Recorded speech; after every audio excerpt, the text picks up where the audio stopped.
ကျမတို့ main ကလေးတွေလေယာဒီလာတဲ့ရက်ကိုကြော်လို့ရတယ်ဆိုတာသိထားကြလားမသိဘူးနော်ယောက်ျားလေးတွေအတွက်မဟုတ်တဲ့အတွက်ယောက်ျားလေးတွေကတော့ဒီဗီဒီယိုလေးကိုကြော်သွားပေးပါရှင်မျိုးတွေကဘယ်လိုဟာမျိုးတောက်တင်လဲဆိုရင်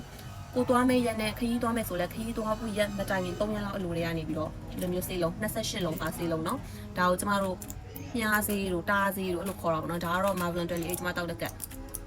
အဲ့လိုမျိုးစေးကိုကြိုပြီးတော့တောက်တာဘယ်အချိန်မှရက်ရမလဲဆိုလို့ရှင်ကိုရာဒီပြန်လာခြင်းနဲ့ရက်မှရက်မယ်နော်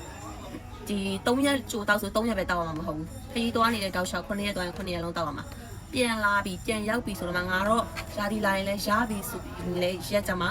ရက်လိုက်မယ်အဲ့ဒါဆိုလို့ရှင်နောက်ထပ်2ရက်လောက်နေလို့ရှင်သူရာဒီလာပြီဒီဟာကလေဒီနီလန်အိမ်အောင်တွေကတော့တည်တယ်ကျမတို့ဆိုလို့ရှင်တစ်ခါဒီကြောက်ရှင်တွေရတဲ့အရန်ပူတယ်ဆိုလို့ရှင်လေဒီဖြူလုံးတွေမတောက်ခဲနဲ့နောက်ထပ်တစ်ကက်ကိုအသစ်ဆက်တောက်ချင်းတောက်တာအဲ့ဒီ2လလက်ဆက်တိုက်ရာဒီမလာအောင်လို့ပေါ့နော်ဒါမျိုးတွေလည်းလှုပ်ချင်လှုပ်တယ်ဒါပေမဲ့အဲ့ဒါအများအားတော့မကောင်းဘူးဆရာဝန်တွေကိုလည်းကျမတိုင်ပင်ကြည့်ရခါမှာ तू ကဆရာဝန်တွေကိုယ်တိုင်လည်းလှုပ်တယ်ဒီနီလန်ကိုလေဆရာဝန်တွေကိုယ်တိုင်လည်းလှုပ်တယ်ဒါပေမဲ့ bloating ဖြစ်တယ်ပေါ့နော် bloating ဖြစ်တယ်ဆိုတော့ပိုက်ထဲမှာလေပွားနေရမျက်နှာတွေကွက်နှာကိုယ်တွေဖော်တွတ်တွတ်လေးဖြစ်နေတာအဲ့လိုမျိုးဖြစ်တတ်တယ်ဆရာဝန်တွေလည်းကျမဆွေးနွေးကြည့်ရခါမှာပေါ့နော်အဲ့တော့